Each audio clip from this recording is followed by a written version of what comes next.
그런즉 율법은 무엇이냐? 범법함으로 더하여진 것이라 천사들을 통하여 한 중보자의 손으로 베푸신 것인데 약속하신 자손이 오시기까지 있을 것이라.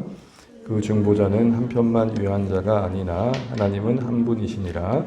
그러면 율법이 하나님의 약속들과 반대되는 것이냐? 결코 그럴 수 없느니라. 만일 능히 살게 하는 율법을 주셨더라면 의가 반드시 율법으로 말미암아 쓰리라. 그러나 성경이 모든 것을 제 아래에 가두었으니 이는 예수 그리스도를 믿음으로 말미암는 약속을 믿는 자들에게 주려 함이라. 믿음이 오기 전에 우리는 율법 아래에 매인 바 되고 계시될 믿음의 때까지 갇혔느니라. 이같이 율법이 우리를 그리스도께로 인도하는 초등교사가 되어 우리로 하여금 믿음으로 말미암아 의롭다함을 얻게 하려 함이라. 같이 읽습니다.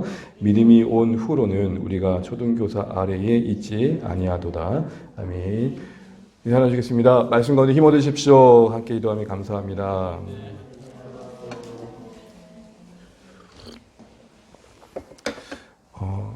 이 아이들은 장차 어찌 될까요? 암새 이 교회 안에서 큰 일꾼들 되길 소망합니다. 아름다운 추억으로 남겠죠. 우리가 그때 수요기도회 때 갈라디아서 말씀은 안 듣고 딴짓했잖아. 뭐 이렇게. 우리가 계속해서 갈라디아 말씀을 살펴보고 있는데 수요기도회는 그래도 그간의 말씀을 조금 정리하면서 오늘 본문의 내용을 좀 살펴보면 어떨까 싶습니다. 먼저 갈라디아 교회 성도들에게 바울이 편지를 보낸 이유가 무엇인가라는 게 분명해야 계속 바울이 논박하고 있는 내용을 따라갈 때에 초점을 우리가 잃지 않을 것 같습니다. 갈라디아 교회 성도들이 복음의 진리를 따라 바르게 행하지 않음이 문제였죠. 갈라디아 교회 성도들은 1차 전도 여행 중에 세워진 교회입니다. 사실 바울에게 그 어느 선교 여행보다 처음이었기 때문도 그렇지만 선교 여정 속에 돌에 맞아 거의 죽을 뻔한 경험은 바로 1차 전도 여행 때 있었습니다. 안디옥과 이고니온에서 돌에 맞아가지고 사람들이 죽은 줄 알고 성 밖으로 내던져졌던 기억이 바로 지금 편지를 보낸 그 지역에서 있었던 일입니다.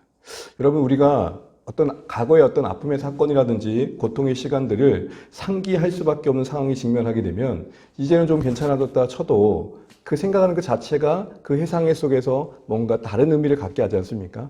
참 그때 힘들었었는데, 참 속상했었는데, 이런 마음 말입니다. 그런 경험들을 간직하고 있는 그 지역에 떡하니 그렇게 고생해서 세운 교회가 거짓 교사들에 의해 흔들리고 있다는 소식을 들으니 얼마나 더 속상했을까요? 눈물 흘린 만큼, 땀 흘린 만큼, 애썼던 만큼 흔들리는 그들의 모습은 더 애잔하게 와닿았을 것입니다. 그래서 여러분 갈라디아서 3장 4절을 보게 되면은 그런 말이 나오잖아요. 너희가 이같이 많은 괴로움을 헛되이 받았느냐? 과연 헛되냐? 바울이 서신서를 보게 되면은 이런 말을 하기가 쉽지 않은데 유독 갈라디아 교회 성도들에게는 이런 말을 상기시킵니다. 그때 우리 힘들었잖아. 유대인들이 그렇게 복음을 박해하는 그 현장에서 우리가 그 한란 가운데 교회를 세워갔던 그 기억들 생각 안 나? 우리 식으로 해볼까요? 여러분 우리 기억 안 나세요? 그 거미줄? 그 치운데 동동 구르면서 지금 이 시점에는 난로 피워놓고 그 둘러 앉아가지고 커피 마셨던 기억들 뭐 이런 얘기를 하고 있는 겁니다.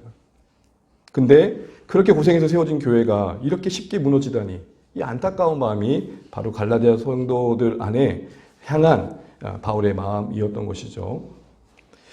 특별히 그들이 복음으로부터 이탈했던 내용은 무엇입니까? 바로 유대인들의 거짓된 가르침의 시작이었죠. 그 내용은 다른 것이 아니라 예수님 믿음 더하기 율법의 행위를 강조했던 것입니다. 그래야 온전해진다는 겁니다. 예수님을 믿음으로 시작된 구원은 율법의 행위를 지킴으로 온전해질 수 있다는 가르침이 그들에게 받아들여진 겁니다. 이것은 바울의 입장에서 참 안타까울 수밖에 없었던 것이죠. 왜요? 바로 복음을 왜곡하는 가르침이었기 때문입니다. 아브라함의 자손이 된다는 건 그 혈통을 뛰어넘는 믿음의 문제임을 일관되게 얘기하고 있는 이유가 거기에 있었던 것입니다. 여러분 지금 우리에게 아브라함 그러면 아브라함 정도지만 그때 당시의 사람들에게는 아브라함은 진짜 우리가 아브라함의 패밀리가 된다면 그것처럼 명예로운 게 어딨어 이 정도였단 말입니다. 여러분 제가 리엄씨거든요. 리엄씨 염이 아니고요. 청렴할 리엄인데 조상님을 보니까 이렇게 혈통이 중국 사람이더라고요. 중국에서 외교관으로 건너와가지고 왜 갑자기 떼놈이라니까 싫어? 왜 갑자기 기가 죽어? 그래가지고 이렇게 내려온 시족이더라고요. 가문이더라고요. 여러분 한때에 정말 우리 족보가 믿을만하냐라는 말이 돌 만큼 족보를 돈 주고 사기도 하고 유명한 족보에 자신의 가문을 껴넣기도 하고 뭐 이런 일이 있지 않았습니까? 당시에 아브라함은 그런 사람이었습니다. 그런 가치였다고요. 그런데 그런 아브라함이 자손이 된다는 게 요 할례를 행하면 된다고 하니 얼마나 설득력 있었겠습니까? 바울은 뭐라고 말하죠? 아브라함이 지손된 것은 믿음의 문제다. 아브라함을 부르실 때 하나님도 그를 믿음으로 의롭게 하셨듯 동일한 방법으로 동일한 원리로 지금 우리도 그렇게 의롭게 하신다. 그러니 다른 거 필요 없다. 그것만으로 아브라함 자손 된다. 라고 바울이 내내 얘기했는데 교묘하게 찾아온 유대주의자들의 그 가르침에 설득당한 것입니다. 이들의 설득당함의 핵심의 내용은 뭡니까? 결국은 예수님 믿는 많은 것만으로 충분하다는 게 무너진 거였죠. 여러분 이게 오늘날 우리가 싸워야 할 신앙의 중요한 가치입니다. 예수님만으로 충분하다. 우리의 구원의 시작이 그러며 과정이 그러며 완성이 그렇다는 사실. 또 우리의 신앙의 행위 속에서도 예수 믿는 것만으로 충분함이 근거가 되어야 되는 사실을 우리는 잘 기억해야 됩니다. 오늘 가만히 들어오십시오. 여러분 그 자체로는 크게 문제되지 않은 것 같지만 그 내면의 내용을 들어보면 이게 정말 예수님께 신앙의 근거를 둔 것인가 라는 그런 이야기들이 우리 안에 주고받을 때가 있습니다. 어떤 신앙의 규례가 예수님의 인격과 성품을 닮아가고 그분을 우리가 우리 삶 가운데 드러내는 것보다 더 중요하게 여겨지더라는 것입니다. 어떻게 하면 복을 많이 받는가가 더 묵상의 내용이 되고 있더라는 것이죠. 우리의 묵상은 복의 근원이신 예수님을 어떻게 하면 더 알고 그 존귀하신 예수님을 어떻게 하면 더 사랑하고 그 예수님을 우리 인생 중에 어떻게 드러내는가가 돼야 될 텐데 어떻게 하면 더 복을 많이 받는가 이런 방법론의 묵상을 하다 보니까 어떤 말이 돌고 돕니까? 이왕이면 철야해야 돼. 그래야 신앙의 이 세계에서는 인정받아. 이왕이면 봉사할 때 땀 흘리고 열심히 해. 그래야 하나님 칭찬하신다고. 헌금 이왕이면 많이 하라고. 목회자 말은 무조건 잘 들어야 돼. 그래 복 받아. 틀린 말이는 아니나 그렇다고 또 완전히 맞지 않는 그런 교묘한 말들이 우리 안에 회자되는 이유가 뭘까요? 우리의 관심이 어떻게 하면 복을 받느냐에 있는 겁니다. 이건 마치 당시 갈라교회 성도들이 어떻게 하면 아브라함 자손 될 수 있을까에 올인한 것과 다를 바가 아닌 것입니다. 이미 그들이 소유한 것이 더 부유한데 이미 그들이 예수님 안으로 허락받은 하나님의 자녀됨의 그 신분은 더 존귀한데 엉뚱한 데 시선을 두고 있더라는 것입니다. 이 말은 우리에게 이렇게 질문해 볼 수 있을 것입니다. 나는 예수님 믿는 것만으로 진짜 감사하고 있다. 그분이 내 인생의 소망이고 이유이고 삶의 방향이라고 말할 수 있는 자리에 있는가? 혹여나 우리는 세상으로부터 부름받아 교회 안에 있는 이 현장에서도 세상과 다를 바 없는 원리를 따라 마치 유대주의자들이 그 원리처럼 우리 안에 육체로 회개하는 모습은 없는가? 그래서 여러분 갈라디아서 3장 3절을 보시게 되면 이렇게 바울이 지적하잖아요. 너희가 어찌 성령으로 시작했다가 육체로 마치느냐. 신앙의 이름으로 우리의 육체의 욕망과 욕구를 실현해 갈 수 있는 방법은 교회 안에 참 여러 모습으로 드러납니다. 바로 이것이 오늘 갈라디아 교회의 성도들이 유대주의자들의 가르침에 넘어간 모습과 맞닿아 있는 것이죠. 그러면서 바울이 또 하나 이야기했던 것 중에 하나는 이런 거짓 교사들이 자신들의 말의 정당성을 확보하기 위해서 바울을 공격하더라는 것이죠. 바울의 그 사도권을 비방하고 그래서 복음의 권위를 훼손시키려고 했던 것입니다. 이런 상황에서 바울은 복음과 사도권을 변증하는 편지를 보낼 수밖에 없었던 것이죠. 그래서 그 시작부터가 분위기가 상당히 논쟁적입니다. 그래서 여러분 우리가 봤던 것처럼 1장부터 2장까지는 바울이 그 사도권을 먼저 변증합니다. 왜요? 바울이 말하는 바 복음의 권위가 먹히려면 일단 바울이 인정받아야 되잖아요. 우리가 누군가의 메시지의 권위를 허무는 효과적인 방법은 메신저를 공격하는 거죠. 그래서 나온 말이 무슨 말입니까? 네가 말하면 메주로 콩을 썬다 해도 못 믿어. 이런 말이 나오는 거죠. 그래서 여러분 바울을 비방했던 것이 그 교회 가운데 있었던 것입니다. 내용은 뭡니까? 갈라디아 교회 성도들에게 이 거짓 유대주의자들이 와서 한 말이 뭐죠? 바울은 자칭 사도일 뿐입니다. 예루살렘 사도들 베드로와 야고보가 그들에게 사도의 권한을 위임해 줬을 것뿐인데 스스로 돌아다니면서 자기가 사도라고 하고 다니고 있습니다. 요 얘기를 퍼뜨린 것입니다. 더욱이 사도들은 예수님 믿는 것 더하기 할례를 포함한 복음을 전달하라고 가르쳤는데 이 바울이 사람들에게 인기를 얻으려고 쉬운 복음을 전하는 겁니다. 그렇잖아요. 아무것도 안 해도 됩니다. 예수만 믿으면 됩니다.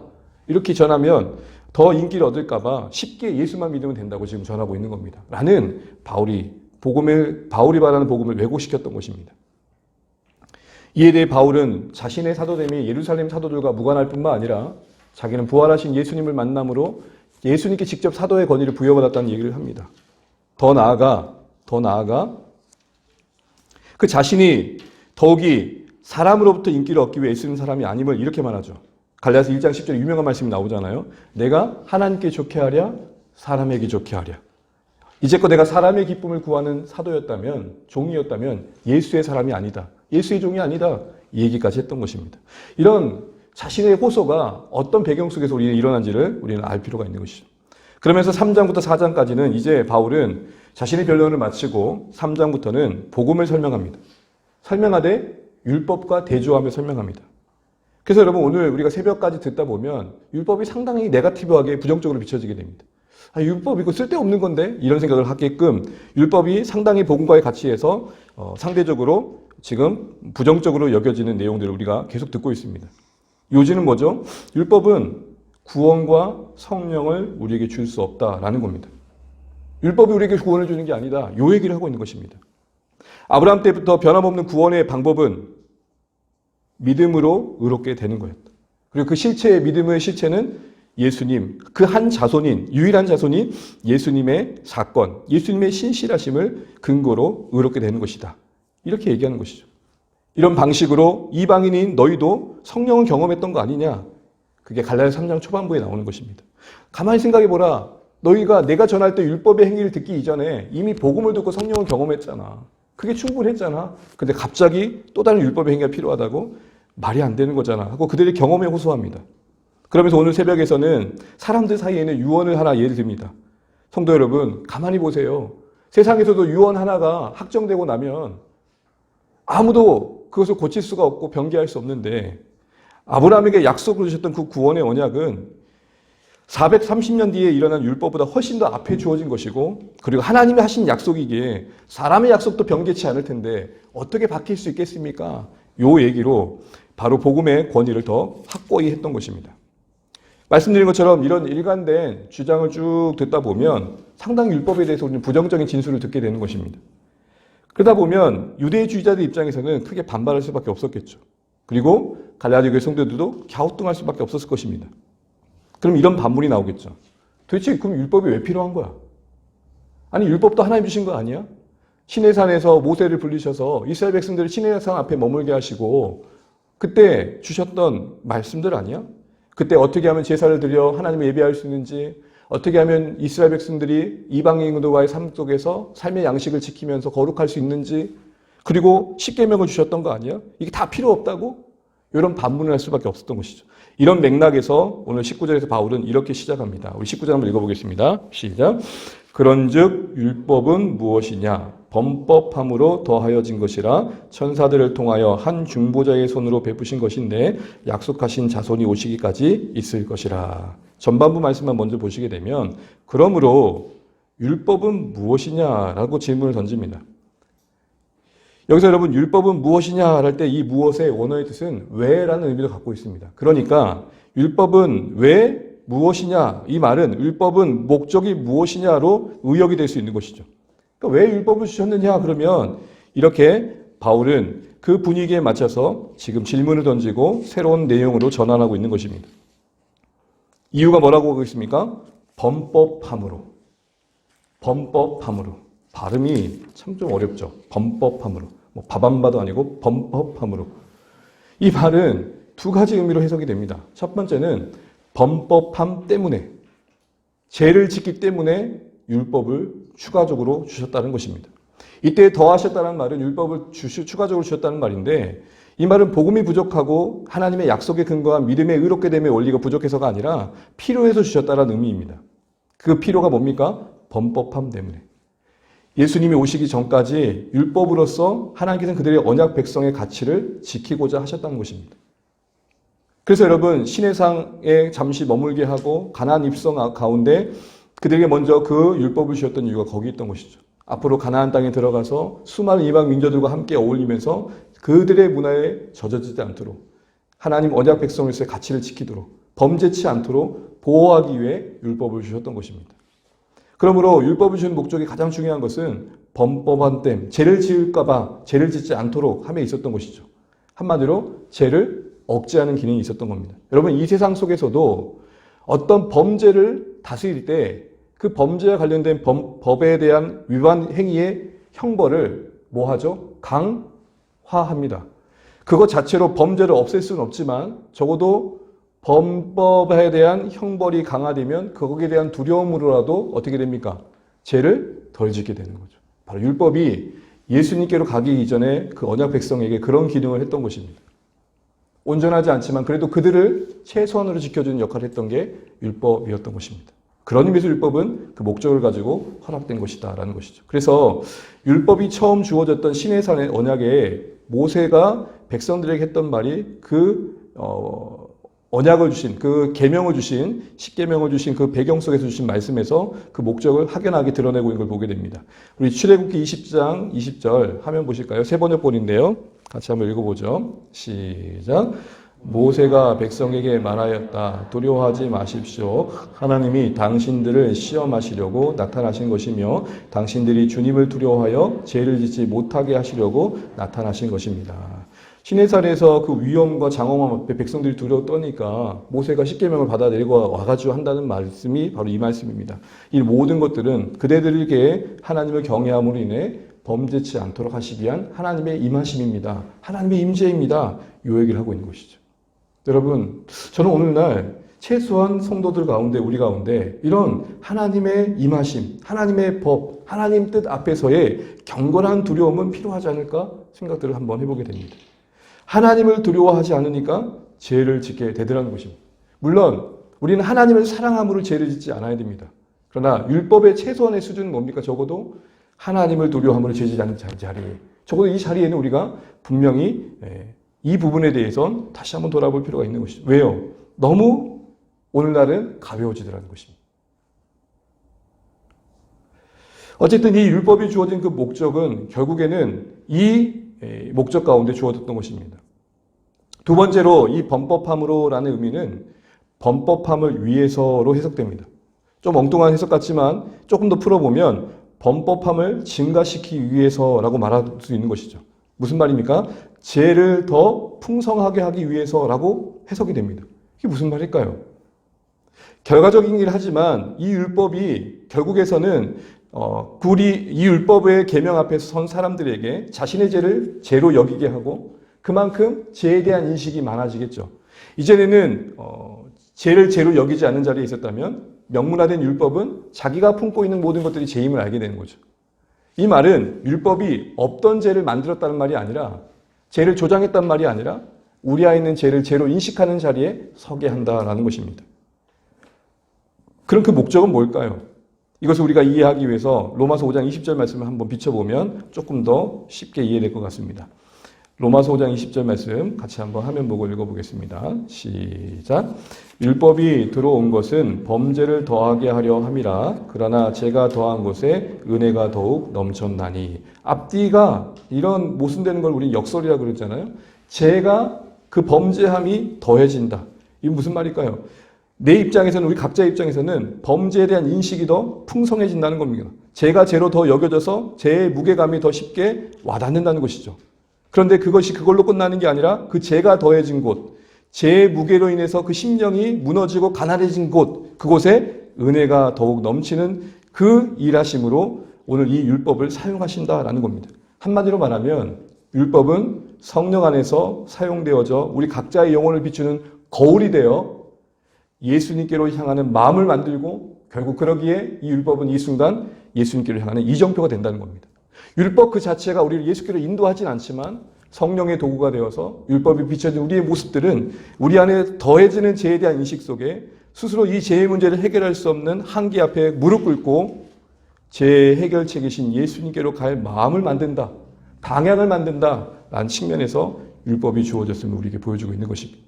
사실은 바울은 그런 맥락에서 그 뒤에 이어진 이야기를 이어가고 있는 걸 보게 됩니다. 그런 의미에서 22절 한번 읽어볼까요? 22절입니다. 시작. 그러나 성경이 모든 것을 제 아래에 가두었으니 이는 예수 그리스도를 믿음으로 말미암은 약속을 믿는 자들에게 주려 함이라. 여기서의 성경은 맥락상 율법으로 읽으시면 됩니다. 율법이 모든 것을 제 아래에 가둔다. 모든 사람들을 제 포로로 두게 한다. 그래서 결과적으로 그것은 약속이신 예수님께로 가는 믿음으로 우리를 인도한다. 이렇게 얘기하고 있는 것입니다. 죄의 포로로 율법이 우리를 만들어서 결국에는 죄에서 풀어날 길이신 구원의 약속 되신 예수님께로 향하게 한다라는 방향으로 지금 율법의 목적을 정리해 가고 있습니다. 여기서 우리는 참 중요한 거 한 가지를 알게 됩니다. 율법이 그 자체로는 분명 한시적인 한계를 갖고 있지만 예수님께서 오시기 전까지의 그 시효를 갖고 있긴 하지만 예수님께로 가는 중요한 과정이 된다는 것입니다. 율법에 담긴 하나님의 뜻, 하나님의 성품, 하나님의 거룩의 수준들이 우리 가운데 제대로 비춰지기만 한다면 결국에는 자신의 죄에 더한 심령 속에 은혜로 향하는 마음들이 만들어진다는 측면에서 그렇다는 것이죠. 거울을 보듯 율법의 정죄 앞에서 발견되어진 자신의 죄에 대한 인식은 그 무게감만큼이나 더해진 무게감만큼이나 은혜에 대한 갈급함으로 나아가게 된다라는 것입니다. 이런 점에서 율법은 하나님이 약속이 지향하는 예수님께로 가는 그 지향점과 함께 가기에 상충하지 않는다는 것이죠. 그래서 21절이 그렇게 말합니다. 율법이 하나님의 약속들과 반대되는 것이냐? 결코 그럴 수 없느니라. 이런 측면에서 율법은 하나님의 약속과 함께 간다라는 것입니다. 하나님의 약속이 그리스도께로 향하듯 하나님의 약속의 신성치신 예수님께로 그 아브라함의 약속이 향하듯 율법도 동일하게 그 방향으로 향하고 있다. 우리를 향하도록 이끌어가고 있다. 이렇게 얘기하고 있는 것이죠. 그러나 한계는 21절 끝절에 뭐라고 말합니까? 율법으로는 구원은 줄 수 없다. 이 한계를 명백하게 하고 있는 것입니다. 자, 이렇게 보면 바울은 율법이 우리를 그리스도로 인도하는 목적을 두고 허락되었다는 것과 함께 그러나 율법 그 자체는 우리에게 구원을 주지 못한다는 사실을 분명히 하고 있습니다. 이걸 들은 갈라디아 교회 성도들은 다시 한번 생각해야 되는 거죠. 그러면 우리가 율법으로 다시 돌아간다는 건 참 어리석은 것이네. 이걸 알아야 된다는 것입니다. 왜요? 이미 그 가정을 지나 그 율법이 지향하고 있는 예수 안에 서 있기 때문입니다. 여러분 이것이 우리에게는 어떻게 와닿아야 될까요? 이것을 오늘 바울은 몽학 선생의 비유를 통해 우리에게 설명해 주고 있습니다. 우리 이 말씀을 읽고 말씀을 좀 마치도록 하겠습니다. 23절부터 25절입니다. 같이 한번 읽어보겠습니다. 시작. 믿음이 오기 전에 우리는 율법 아래에 매인바 되고 계시될 믿음의 때까지 갇혔느니라. 이같이 율법이 우리를 그리스도께로 인도하는 초등교사가 되어 우리로 하여금 믿음으로 말미암아 의롭다함을 얻게 하려 함이라. 믿음이 온 후로는 우리가 초등교사 아래에 있지 아니하도다. 여기서 초등교사라는 이야기가 나오고 있는데요. 개역 한글에서는 몽학선생이라고 번역을 했었죠. 초등교사 몽학선생의 역할이 무엇이었습니까?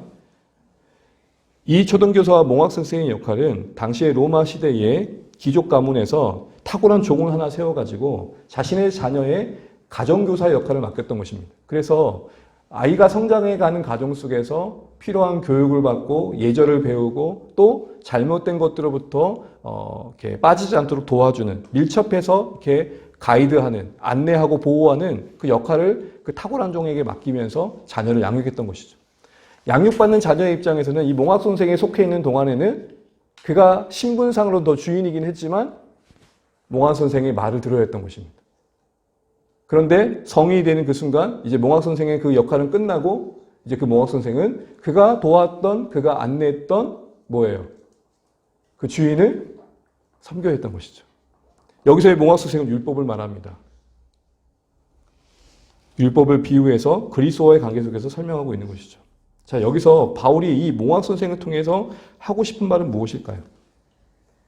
한 아이가 자라는 가정 속에 몽학 선생의 안내와 보호 속에서 궁극적으로는 성인이 되어 자신의 책임을 감당하고 자신의 그 가문의 주인으로서의 역할을 행사하듯 우리에게 몽학 선생으로 비유되는 율법은 그리스도와의 관계 속에서 복음과의 관계 속에서 그 역할을 해야 된다는 것입니다.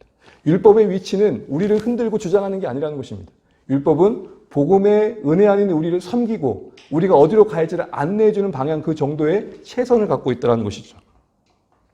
그런데 갈라디아 교회 성도들이 다시 율법으로 향한다는 것, 율법의 행위로 회귀한다는 것, 거짓 유대주의자들의 주장을 따라서 다시 율법의 행위에 매인다는 것은 마치 몽학 선생께로 다시 그 주인이 종속되는 것과 같다는 것입니다. 더 쉽게 얘기하면은 유치원, 초등학교, 고등학교 다 졸업한 다음에 유치원이 그리워지는 겁니다.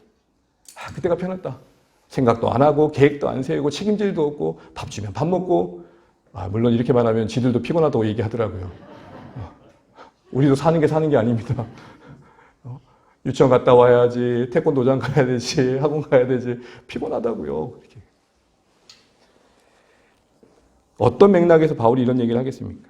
너희는 이미 몽학 선생을 지나 그리스도 안에 하나님 자녀되었는데 어찌 다시 뭔가 부족한 자리로, 뭔가 몽학 선생이 필요한 자리로 회귀하느냐? 이건 말도 안 된다. 이런 얘기를 하고 있는 것입니다. 너희는 이미 몽학 선생으로 상징되어지는 율법에 포로된 자리에서 이제는 어연히 준비된 한 성인으로서 하나님의 자녀라는 신분을 가지고 이제는 그 책임을 발휘하고 그 권한을 나타내야 될 자리에 있다는 것입니다. 하나님 자녀답게 이제는 그 은혜 아래서 율법에 쫓기고 율법의 정죄 아래 머무는 게 아니라 율법을 그 하나님의 은혜 안에서 지켜내고 그 율법의 본뜻을, 그 의미를 알고 순종으로 나타내어서 하나님께 영광 돌려 위치해 있는데 어떻게 다시 율법으로 회귀하느냐, 이렇게 얘기를 하고 있는 것입니다. 이제는 율법이 아닌 그리스도의 법을 따라야 할 자들 아니냐. 율법이 아닌 그리스도의 법, 곧 예수님의 가르침을 따라서 성령의 도우심 가운데 그 율법의 완성이신 예수님 닮는 모습을 당신들 안에 나타나야 될 자리에 너희가 있지 않느냐라는 것입니다. 결국 바울이 이 이야기를 꺼내는 것은 키워드가 바로 그것입니다. 이제는 너희들이 서 있는 자리가 하나님 자녀로서 어떤 걸 요구받고 있는지를 분명히 알아야 한다는 것입니다. 여러분, 우리의 구원을 이해할 때 중요한 키워드 두 가지가 있습니다. 그 하나는 우리는 어디로부터 구원받았고 어디로 향하고 있느냐 하는 방향성입니다. 여러분, 우리는 우리 스스로 도저히 벗어날 수 없는 죄로부터 벗어났습니다. 죄의 죄책과 죄의 형벌로부터 그리스도 예수의 그 대속하심으로 인해 자유케 다드립니다. 이제 우리의 이 자유의 방향은 예수 그리스도 그분이십니다. 우리를 부르신 그분이 우리의 인생의 목표가 되고 소망이 되고 이유가 되는 자리에 여러분들이 이제 서 있다는 것입니다. 그래서 바울이 25절 이렇게 얘기합니다. 25절 다시 한번 읽어볼까요? 25절 시작. 믿음이 온 후로는 우리가 초등교사 아래 있지 아니하도다. 이 믿음이 온 후로는 지금을 말합니다. 지금은 이제 믿음 안에 예수 안에 있는 너희들은 몽학 선생 아래 있지 않다. 초등교사 아래 있지 않다. 율법에 이리저리 끌려다닐 사람들이 아니다. 마치 몽학 선생에게, 조동교사에게 그 어린아이가 이리저리 끌려다니는 것처럼 너희들이 의지가 없고 의욕이 없이 그런 율법에 종속된 자들이 아니다. 이제 너희가 스스로 하나님 사랑하는 것들을 나타내야 되고 하나님의 법을 기이 여기고 그 안에 있는 뜻을 순종으로 나타내야 해 책임 있는 자리에 있다. 더 영광스러운 위치에 있다. 더 명예로운 자리에 있다라는 것입니다. 여러분, 아무래도 유치원생이 대학교 간 학생보다는 훨씬 더 편할 것입니다. 다 큰 성인보다는 훨씬 더 편할 것입니다. 그러나 누릴 것은 성인이 더 많을 것입니다. 이래로 보면 얘네들 데리고 비싼 뷔페 가보세요. 고장 먹는다는 게 뭐예요? 돈가스, 초콜릿, 한 접시 먹고는 아이스크림, 4, 5만 원짜리 뷔페 가면은 속상하지 않으세요? 초밥이 있고 라스타가 있고 띵띵띵 하면은 참치회가 나오는 그곳. 잘 모르신가요? 어디 뷔페를 갔더니 사람들이 희한하대요. 가만히 있다가 띵띵띵 그러니까 접시 들고 한 줄을 섰더니 참치를 이만한 걸 떠가지고 회를 더 떠주더라고요. 죄송합니다. 이게 배고픈데 먹을 걸 얘기를 해가지고 지금 무슨 말이에요? 지금 우리가 누릴 수 있는 것, 나타내야 될 것, 보여야 될 것들이 더 영광스러운 자리에 있는데 지금 그거 하나 하냐 안 하냐에 매여 있느냐 이 얘기를 하는 겁니다. 지금 할래 했냐 안 했냐의 문제의 자리에 있지 않다. 너희는 그걸로부터 자유케 되었다. 여러분, 이걸 우리 현실 영어로 한번 생각해 볼까요? 우리가 같이 몽학 선생으로 초등교사로 유치원으로 돌아간 신앙의 형태는 어떤 것일까요? 바로 이런 것일 것입니다. 어떻게 하면 죄를 안 짓는가에 머물러 있는 겁니다. 어떻게 하면 주님을 더 사랑할까? 어떻게 하면 이웃을 더 사랑할까? 어떻게 하면 내가 받은 바 그 은혜를 흘려보낼까가 고민이 아니라 어떻게 하면 죄 안 짓고 할 거 하면서 내 욕망대로 살까? 그러면서 나온 질문이 이거예요. 목사님 몇 장까지는 되는 거예요? 주일은 몇 번만 빠지면 되는 거죠? 새벽은 몇 번까지만 나오면 되는 거예요? 11절은 얼마만큼만 해야 되는 거예요? 그리고 또 이런 질문 하더라고요. 술은 맥주가 괜찮아요? 소주가 더 괜찮아요? 노래방은요? 동전 노래방은 괜찮나요? 혼자 가는 데는?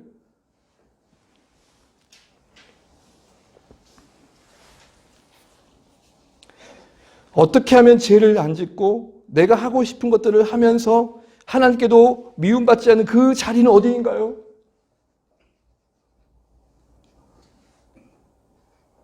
그게 몽학성생 아래에 있는 우리의 신앙의 현실입니다.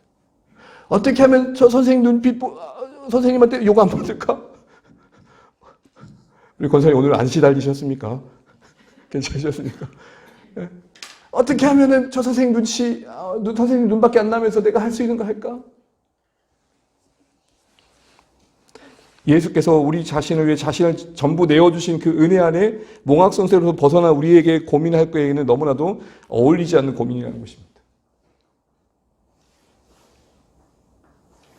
우리의 신앙은 뭐뭐하지 않은 것에서 더 나아가 우리에게 베푸신 그 은혜가 얼마나 큰지를 보여야 할 자리에 있다는 것을 기억하는 게 몽학성세 아래 있지 않는 우리의 신앙의 행태라는 것입니다.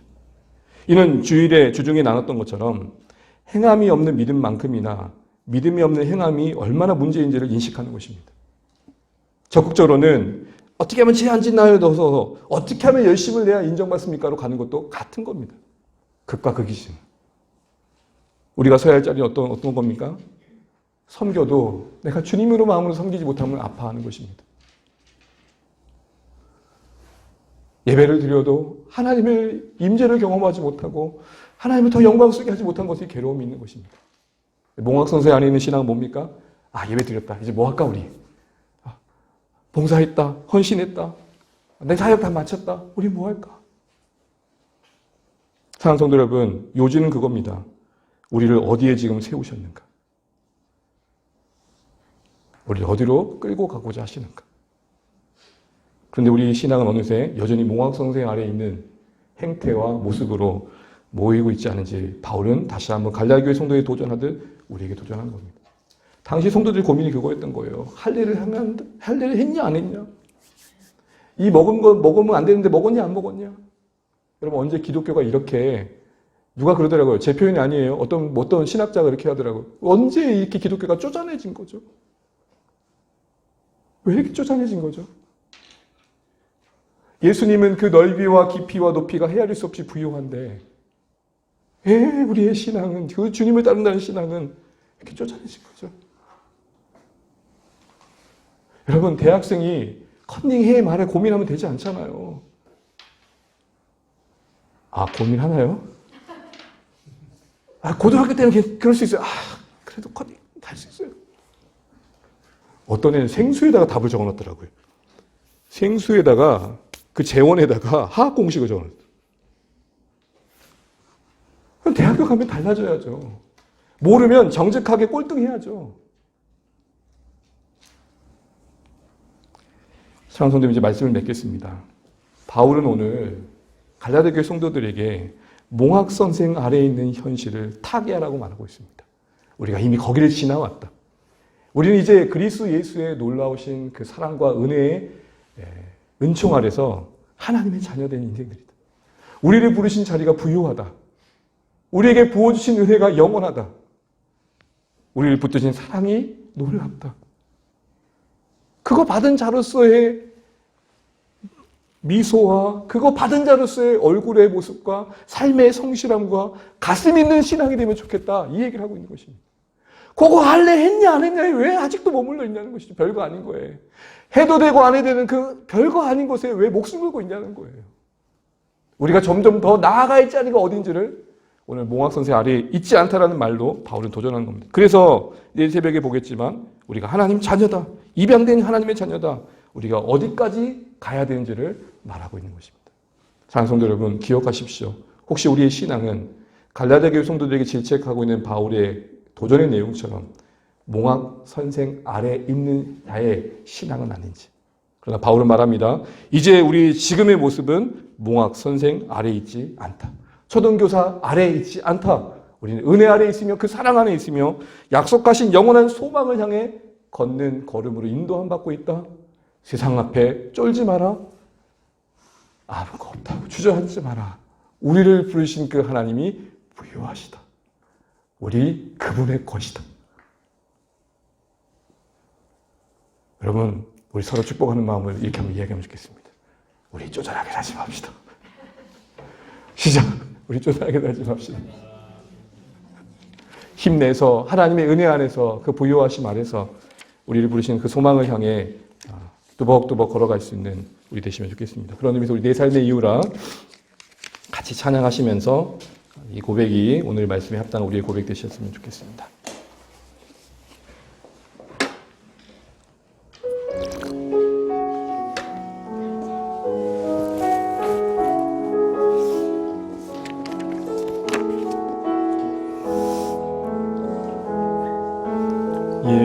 예수는 내 힘이요 나의 기쁨 내 참 소망 그 이름의 생명이 내 삶의 이유라 오직 주만 따라갑니다. 오직 주만 높이 받으소서 내 평생에 그 이름은 그의 선하심을 세상에 노래합니다. 그 이름에 그 신능력 영원한 생명이 내 삶의 이유라 내가 사나 죽으나 내가 사나 죽으나 그 이름을 위하여 내 모든 것 다 드리니 나를 받으소서 오직 주만 따라갑니다. 오직 주만 높이 받으소서 내 평생에 그 이름은 그의 선하심을 세상에 노래합니다. 그 이름에 그 신능력 영원한 생명이 내 삶의 이유라. 우리 기도하면 좋겠습니다. 우리 들은 말씀 기억하면서 오늘 바울이 교회 성도들에게 이렇게 말합니다. 너희 지금 몽학 선생 초등교사 아래 있지 않다. 입양된 하나님의 영광스러운 자녀이다. 그 자녀됨에 약속된 사랑과 은혜와 소망 속에 이제는 너희들의 고민이 뭐 하냐 안 하냐 있지 않았으면 좋겠다. 더 주님을 닮아가는 일에, 어떻게 하면 더 주님을 사랑하는 마음으로 사역하는 일에, 어떻게 하면 더 영광스러운 주님을 온전히 예배하는 그 일에, 너희들의 온 존재가 하나님 앞에 드려진 그 일에 고민이 있었으면 좋겠다. 언제까지 너희들의 신앙이 뭐 했냐 안 했냐에 그 조그마한 행위에 매여있는 선택들에 매여있겠느냐. 다시 한번 권면하고 도전하고 있습니다. 우리가 어떠한 은혜와 사랑 가운데 부름받아 주의 자녀 되었고 우리를 죄로부터 건지셔서 어디로 이끌어 가시는지 분명한 방향을 가지고 나아가면 좋겠습니다. 율법을 묵상하는 게 아니라 그리스도의 법을 묵상하고, 그래서 어떻게 하면 더 주님을 더 사랑하며 주님의 가르침의 본뜻을 이뤄낼지, 본질을 붙들지, 다시 한번 그렇게 우리의 신앙이 고민되는 은혜가 있었으면 좋겠습니다. 그런 바울의 권면과 말씀의 권면처럼 신앙의 참된 본질을 놓치지 않는 우리 삶 되게 해달라고 기도하시면 좋겠습니다. 또한 주안의 교회를 기도해 주시고 우리 자녀들을 기도해 주시고 우리 사랑하는 가족들과 VIP를 기도해 주시고 특별히 우리의 부르신 삶의 일상 속에서 우리가 정말 하나님의 은혜 안에 있는 자로서의 삶의 모습을 보이게 해달라고 기도하시면 좋겠습니다. 더 나아가 한 달이 이제 남은 한 해 저물어 가는데 12월 우리가 또 성탄과 송구영신 등등 다양하게 함께 주의 이름을 모여 하나님 앞에 나아갈 시간들이 있는데 한 달 잘 마무리하게 하시고 2023년을 잘 준비하면 좋겠습니다. 계획이 있고 소망이 있는 그런 준비가 될 수 있도록 기도해 주시면 좋겠습니다. 또 세우신 교회들을 위해서 또 이 땅의 이 나라 민족들을 위해서 같이 한번 기도하면 좋겠습니다. 우리 배경음악 틀어주시고 한 10분 정도 기도하겠습니다. 하나님 감사합니다. 주님 오늘도 우리가 주신 말씀 안에서 이렇게 기도합니다. 주님 오늘 바울이 초등교회 관련된 성도들에게 너희가 왜 여전히 몽황상생 안에 머물러 있느냐를 도전하고 있는 것들을 보게 됩니다. 하나님 우리의 신앙을 다시 한번 되짚어보게 됩니다. 하나님 우리가 본질을 놓치지 않게 도와주시고 우리가 어떠한 하나님의 그 사랑과 은혜 안에 부름받았는지를 잊지 않게 도와주십시오. 하나님 아버지 우리가 하나님 아버지 주의 사랑 안에 있길 소원합니다. 하나님 우리 안에 정말 하나님의 은혜 안에 거하는 모습이 있길 소원합니다. 하나님 우리가 어떻게 하면 더 주님을 사랑하며 주님을 닮아가며 주님을 나타낼지를 고민하게 도와주십시오. 우리 어떤 선택의 순간에 하나님 율법의 매인자와 같은 생각들이 있지 않기를 원합니다. 하나님 우리가 자유하기를 원합니다. 그러나 그 자유가 주님을 향한 다른 박질 되길 소원합니다.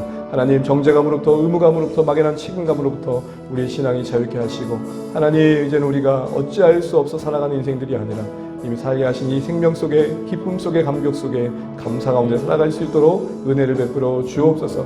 그래서 참으로 우리의 고민이 하나님 닮아가기 원합니다. 우리 하나님 삶의 방향이 주님 기뻐하시는 방향 되길 소원합니다. 주님 우리를 붙들어 주옵소서. 아버지 하나님 오늘 바울이 복음의 본질을 외치고 있습니다. 하나님 잘못된 복음과 왜곡된 복음에 흔들리지 않도록 오늘 우리에게 말씀을 찾아와 주셔서 감사합니다. 하나님 아버지 우리가 어떻게 하면 복을 받느냐에 고민이 있지 않게 하시고 어떻게 하면 복의 근원신 주님을 닮아갈까 있게 소원합니다. 어떻게 하면 예수님을 더 사랑하며 예수님을 더 알아가며 예수님을 드러낼지 있기를 소원합니다. 우리가 하나님의 아빠로서 엄마로서 아내로서 부모로서 자녀로서 우리 부르신 삶의 자리에 일터에서 또 관계 속에서 어떻게 하면 그 신자다움을 나타낼지가 고민이 되게 하여 주십시오. 우리를 부르신 그 하나님 아버지 자리가 얼마나 영광스러운 하나님의 자녀인지를 기억하게 도와주시고 우리가 유치원생으로 돌아가지 않기 원합니다. 하나님 아버지 우리가 깨어있는 자리에 있길 소원합니다. 하나님 우리를 부르신 하나님 자녀로서의 그 신분에 합당한 삶의 고민과 하나님 순종과 모습이 있도록 인도하여 주시옵소서. 하나님 우리를 선한 곳으로 이끌어 주시옵소서. 우리를 하나님 기뻐하신 곳으로 인도하여 주시옵소서. 아버지 하나님 세우신 주 안의 교회를 붙들어 주시옵소서. 하나님 뜻 이루기를 소원합니다. 우리 안에 말씀 안에 한마음 한뜻 되게 도와주시고 하나님 아버지 무엇보다도 우리를 복음 안에 부르셨으니 그 복음의 뜻을 이룰 수 있도록 인도하여 주옵소서.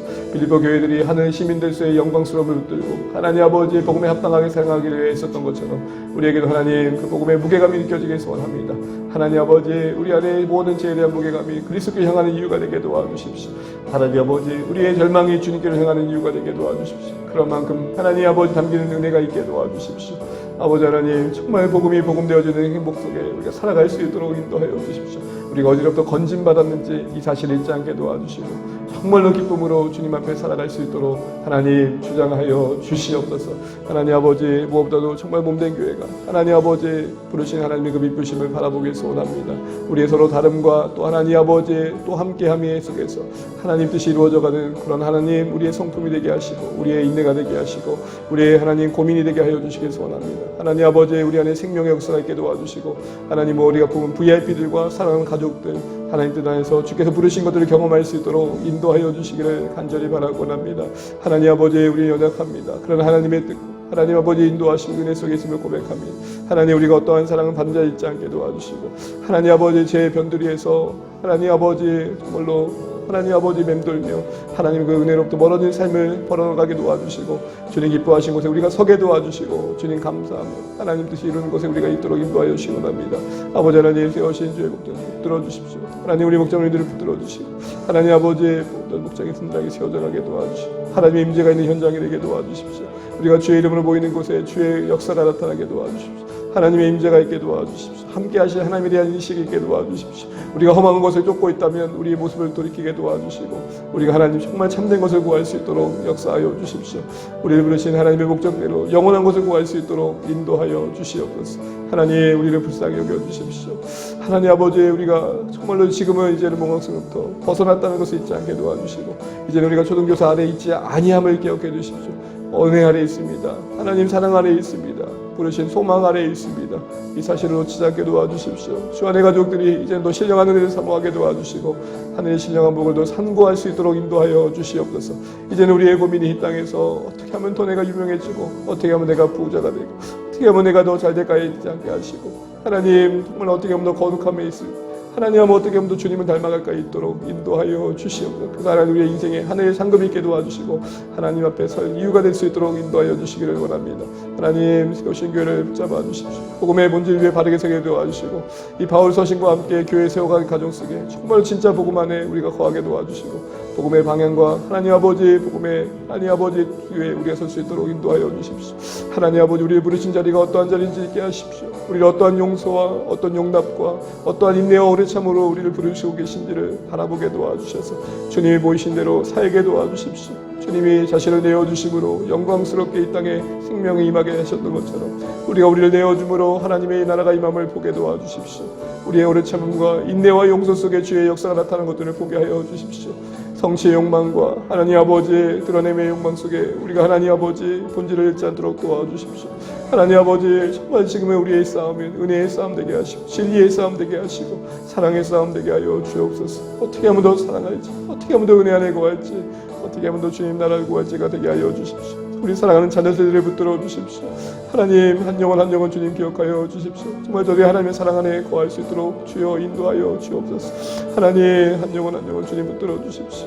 하나님 아버지 저희의 삶 가운데 주의 은혜가 임할 수 있도록 하나님 역사하여 주시옵소서. 하나님 한 사람 한 사람 우리가 이름 불러가며 마음으로 품고 기도할 때 우리 자녀들 가운데 생명의 역사가 나타나게 하여 주시옵소서. 하나님 도와주시고 우리 주님 우리 아니 하나님 가주님 하나님 아버지 하나님 또 우리 하민이었어. 하나님 도와주십시오. 하나님 우리 영혼이 오신 여경에 붙들어 주십시오. 하나님 은혜가 임하게 도와주십시오. 우리 하나님 다행히 우리 붙들어 주십시오. 하나님 우리 왕섭이 우리의 영예를 기억하여 주십시오. 하나님 도와주시고 주의 은혜가 임할 수 있도록 역사하여 주십시오. 우리 천연세 가운데 하늘복이 임하게 하여 주십시오. 우리 명진을 기억하여 주십시오. 하나님 정말 우리 모든 자녀 세대가 하나님의 손길 아래 거하게 도와주십시오. 하나님의 붙드신 가운데 거할 수 있도록 인도하여 주십시오. 또 주의 뜻을 이룰 수 있도록 역사하여 주십시오. 하나님 사랑하는 가족들을 붙들어 주시고 하나님 아버지 우리의 VIP들을 붙들어 주시옵소서. 하나님 은혜가 임할 수 있도록 도와주십시오. 하나님 아버지 세우신 교회를 붙들어 주십시오. 하나님 영광스러움 나타낼 수 있도록 주의 은혜가 임할 수 있도록 하나님 도와주시기를 간절히 바라고 합니다.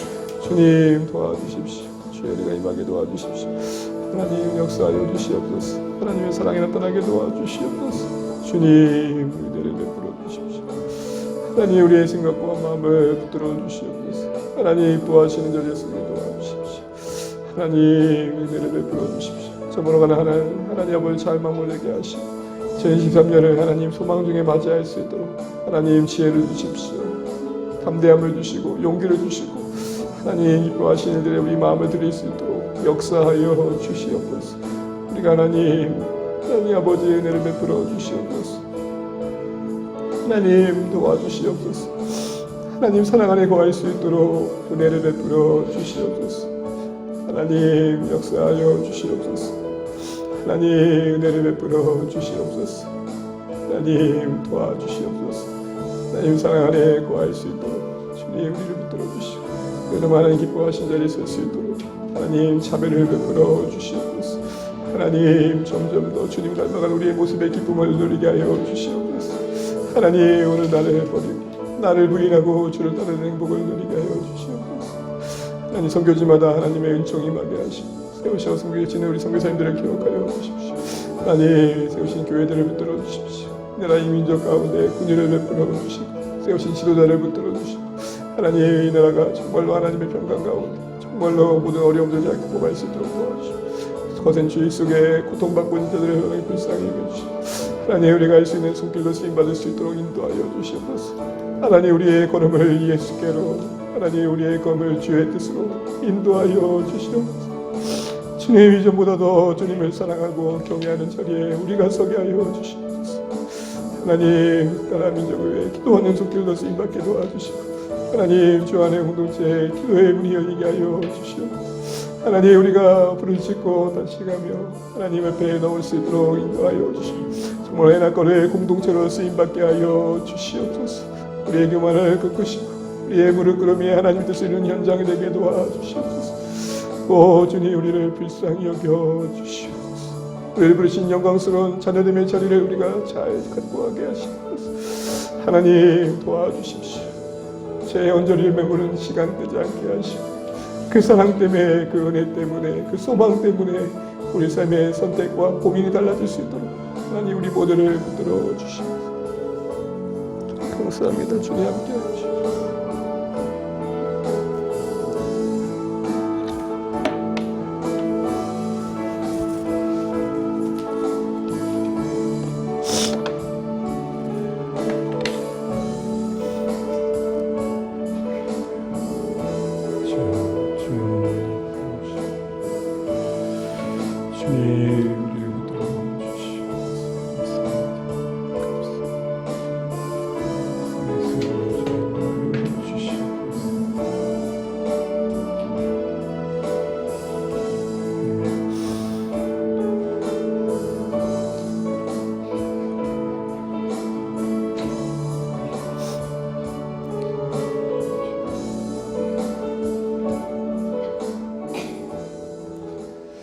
이 모든 말씀 우리 주 예수님의 이름으로 함께 기도했습니다. 아멘. 우리 예수님께서 가르쳐 기도를 마치겠습니다. 하늘에 계신 우리 아버지여, 이름이 거룩히 여김을 받으시오며 나라의 임하옵시며 뜻이 하늘에서 이룬 것 같이 땅에서도 이루어지이다. 오늘날 우리에게 일용할 양식을 주옵시고 우리가 우리에게 죄진 자를 사하여 준 것 같이 우리 죄를 사하여 주옵시고 우리를 시험에 들게 하지 마옵시고 다만 악에서 구하옵소서. 대개 나라와 권세와 영광이 아버지께 영원히 있사옵나이다. 아멘.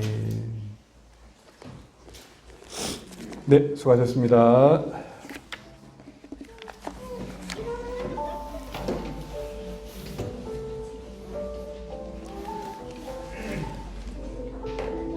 네, 운영위원회는 5분 뒤에나 모이겠습니다.